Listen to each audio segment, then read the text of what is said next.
Hey guys, and welcome to October. We can't believe it's time for fall already, and Sara and I are both excited for all of the decorations. So today we're going to do a quick video update on our front door wreaths. Sara is going to be switching from her Christmas wreath that we made for you last year. If you missed that one, check out the link below and we'll show you how we make it. You'll soon see that I'm updating mine from Easter this year. The trick to keeping your wreath updated and fresh is to start with a base.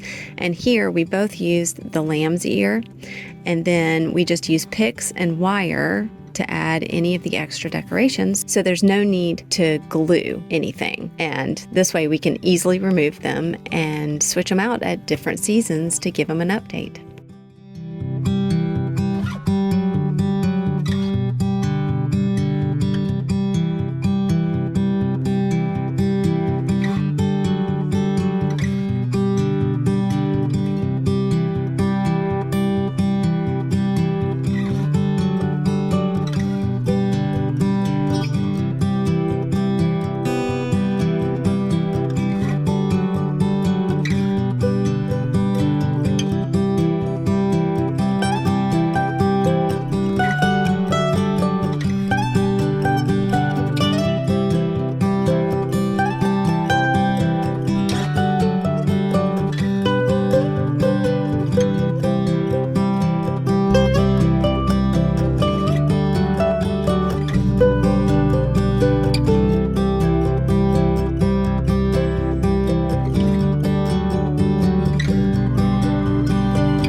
So there you have it. I hope you enjoyed crafting with us today. If you feel inspired to create something like this, how about let us know down in the comments below? And don't forget to subscribe for more. We'll see you next week.